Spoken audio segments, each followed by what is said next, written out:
They want to end the relationship with you and break up. Cheating is the least likely answer as to why. So this video has been a long time coming. I've brought it up in another one about how society's programmed us to think the immediate solution or the reason for some breakup is cheating. Shows like Cheaters have conditioned us into going, that's the only answer.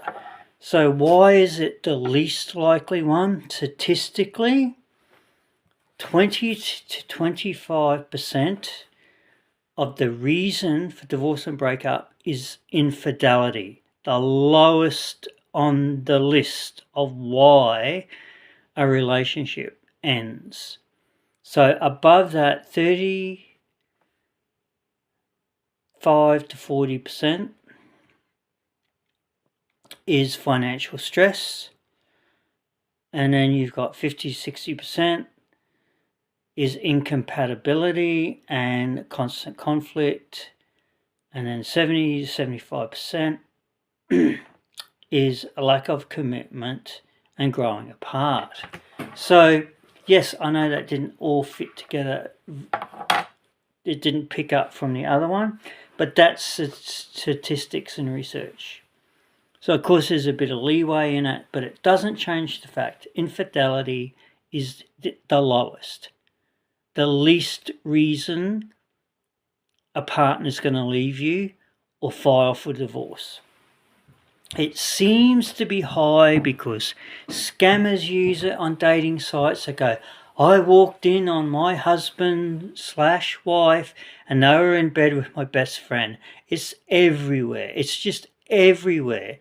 People used to say things like, it didn't work out. They're not my type.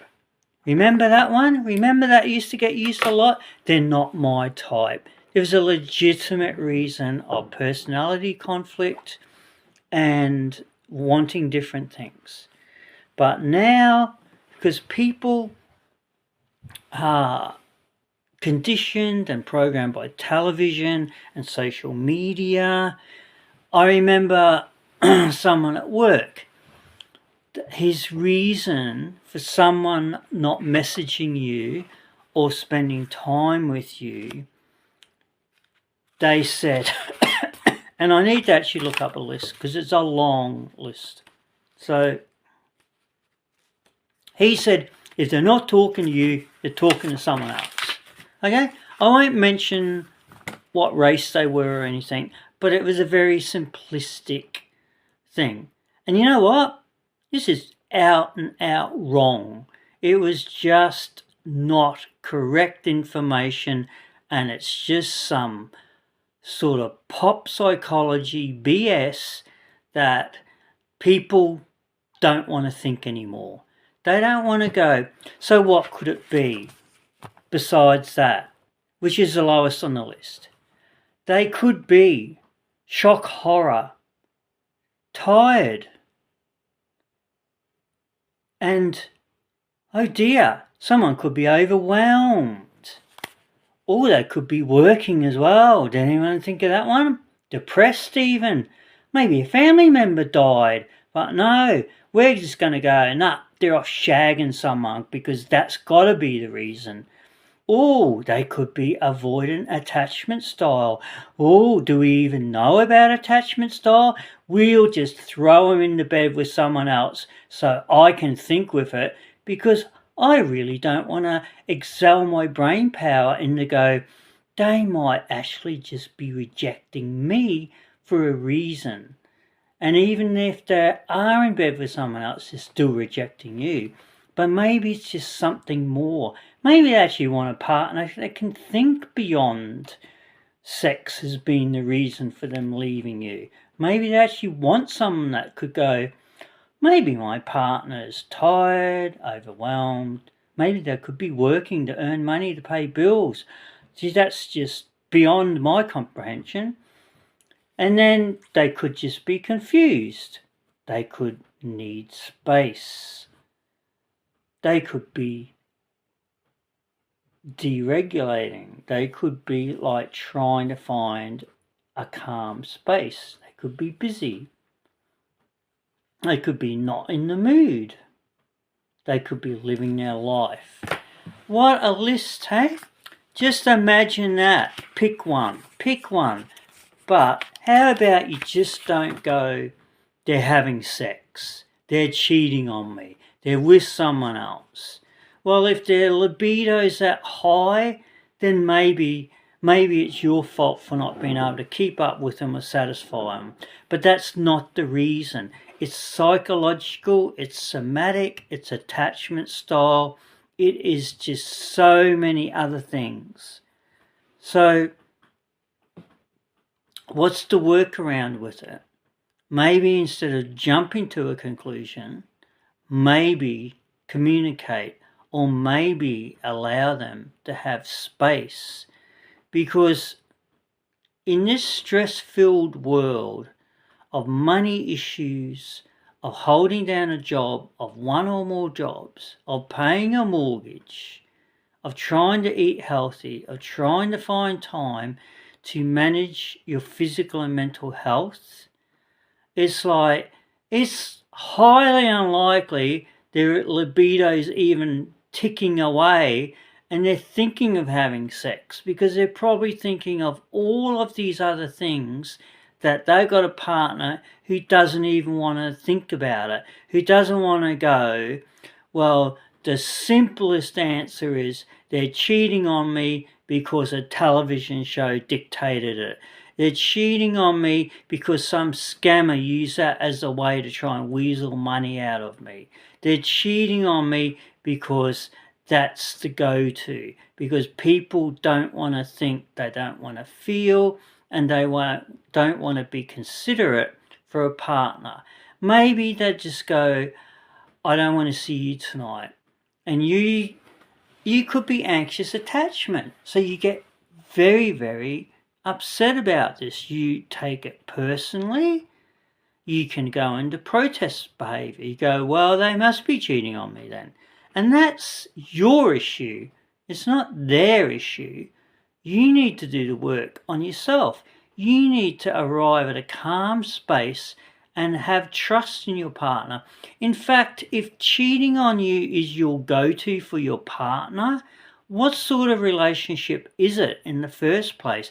What sort of relationship do you have with your partner that you will literally assume at the first instance they've jumped in bed and they're having sex with someone else? Do you even want to be in that relationship? Wouldn't you rather have some trust going on there? Wouldn't you rather be confident that your partner wouldn't do that? If you're actually in that relationship and that's your go-to, if they miss a text message, if they miss a phone call, if they're not in the mood for sex, if they say they don't want to see you tonight, all of those things could be 100% legitimate. 100% the reason. And nowhere in it is them wanting to jump into bed. You've got a 1 in 4 chance of that being the reason your partner wants to leave you. A 1 in 4 chance. 4. So one of them is cheating on you. Then you got 3 completely different scenarios of a multitude of reasons. So if as a society we looked at this, and what if you got avoidant attachment style? What if you have someone who just can't handle the closeness because it's a defense mechanism that allows their anxiety to calm down, where they're not overwhelmed, where they feel that they're not losing their identity and they want space. But if you are going to go, well, they're cheating on me, why are you in that relationship? Why do you want to actually have a partner that you go in your head, they will jump into bed with someone else. Is that a healthy, trusting relationship? A lot of people would say no. So then people have to say, why are you in that relationship? And then you might have to go, well, maybe I'm anxious.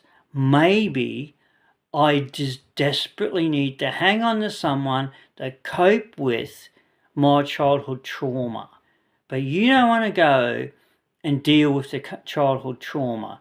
You just want to latch on to someone else that co-regulates you, and in a moment they're not there to keep you calm, you want to be abusive and insulting towards that partner in protest behavior and go, well, you must be off shagging someone. But then you'd still want that partner back, wouldn't you? If they phoned you up, say, sorry, I fell asleep, and you may just destimulate and go, oh, I've got them back. It's anxiety. And then if it's if it's your reason, it's like, how can you look at it? Why is it your reason? What's going on with you that is the go-to? They didn't answer my phone call. They must be in bed with someone else. Do we even know what healthy and unhealthy is? A healthy relationship would be trusting, caring, good communication. And what's the word in there? Trust. Literally what's going on with the world at the moment, if cheating's the go-to, then you don't have trust in your relationship. And that's why you don't want to look at it yourself, that what's going on in me that I can't trust someone. It's like, it's just a sad state of affairs on planet Earth that's it. When you all can go and research, why do people divorce, why do people break up, and you will find infidelity is the least likely answer. I'm sure if I get comments, it's going to be, you're full of BS because my partner cheated on me. Well, anecdotal evidence doesn't hold water. Someone saying it happened to them is fine. That makes up the 20% statistic. But how about if 75% of other people wrote in and said, we grew apart. I lost interest. We're financially stressed. I can't stop thinking about money, so I can't even focus on the relationship anymore. I need to go to work because I want to pay bills. So, and then people literally do grow apart. It actually happens. Believe it or not, people expand as human beings. They develop different interests. They can just go, I find my partner boring. It happens when one person goes and studies. If you just start off in the same level and you both stay the same, it's probably likely you stay together. But the moment someone starts doing something different, gets a bigger circle of friends, it's a sad fact of life, but they may look down on you and go, oh my God, they are just so boring. They just want to do the same things. Now I'm expanding my mind. That is just personal growth, and that's something we know will happen in a relationship. People do like to expand knowledge, learn new things, make new friends. It's a natural part of evolution and expanding your knowledge base. So,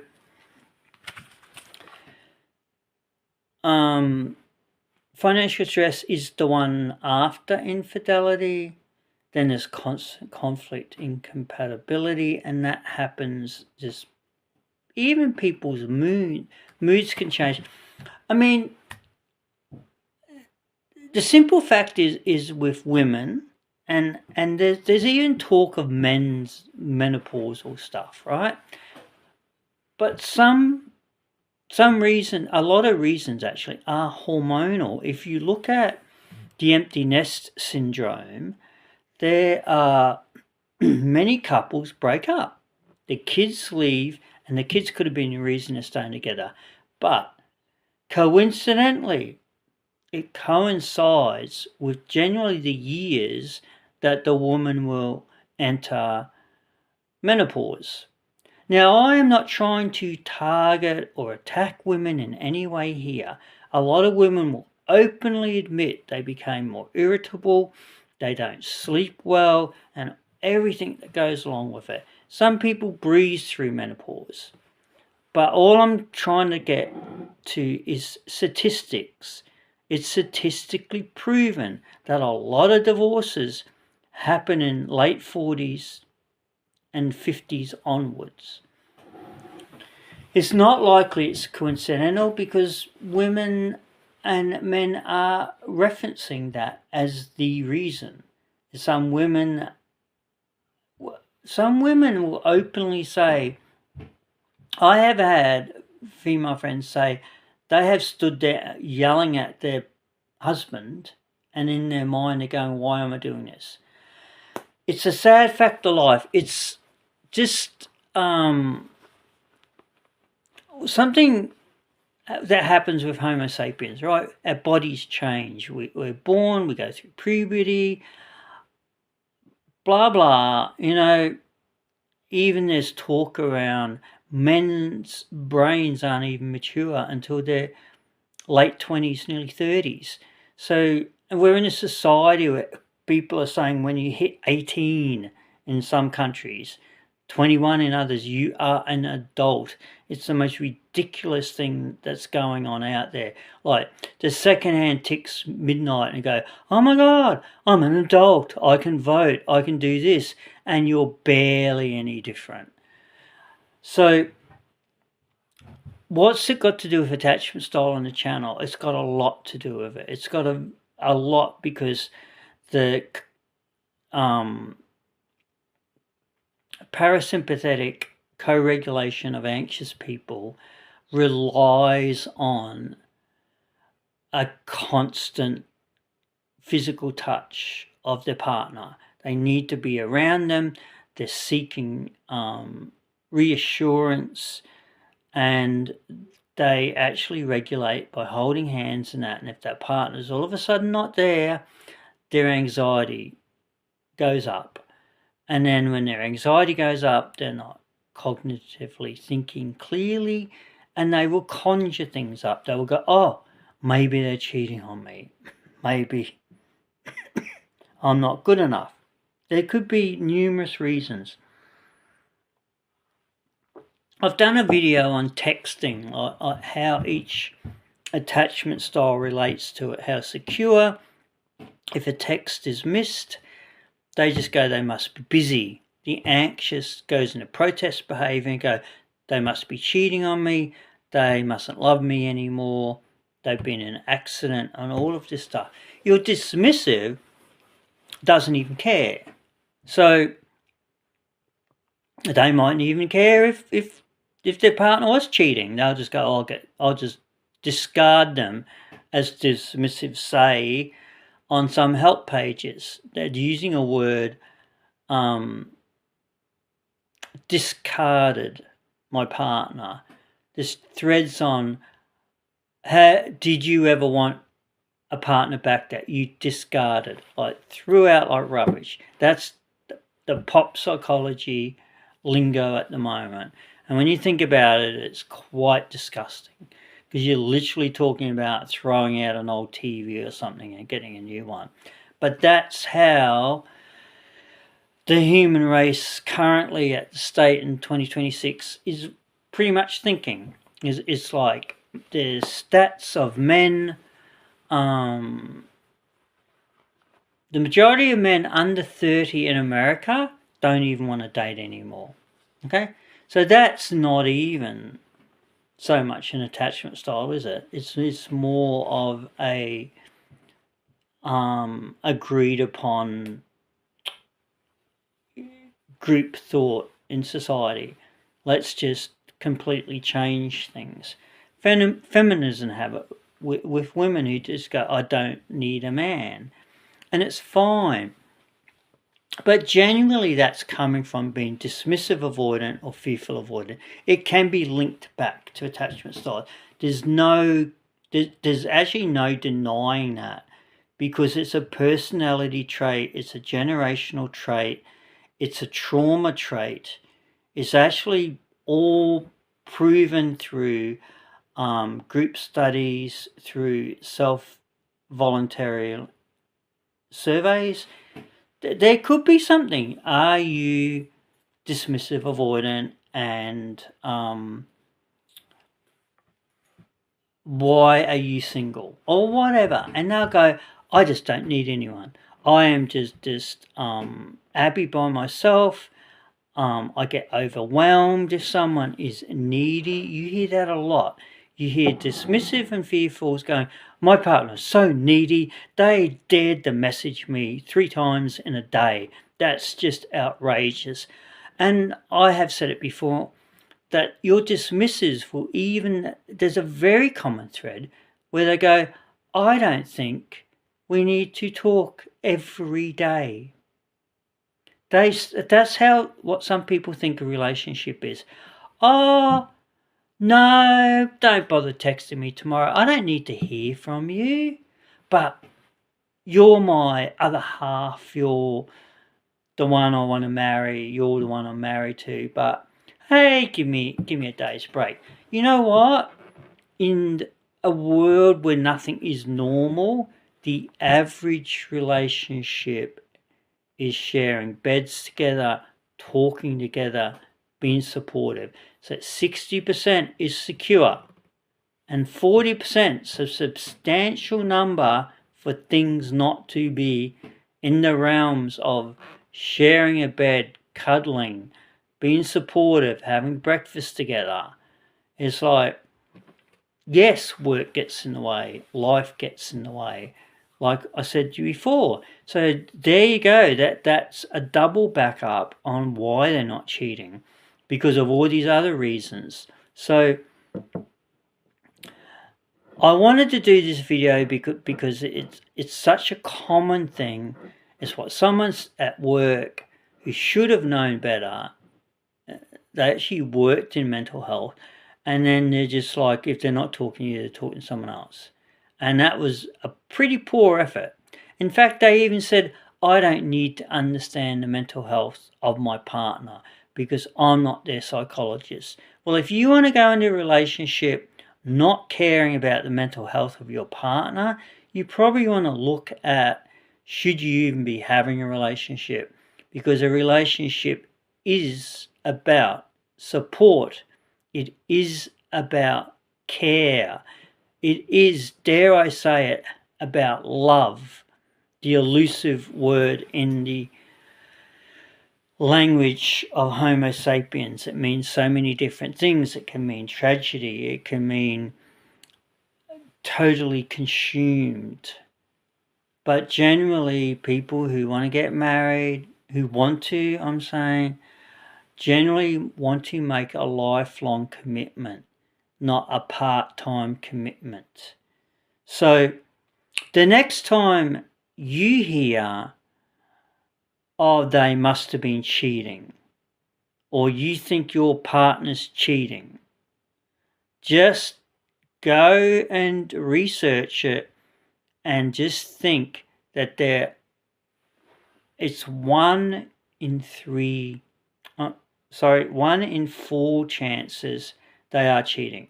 So why don't we all go away and have a think about, to these 3 other people who aren't cheating, think of all of the different reasons they want to break up.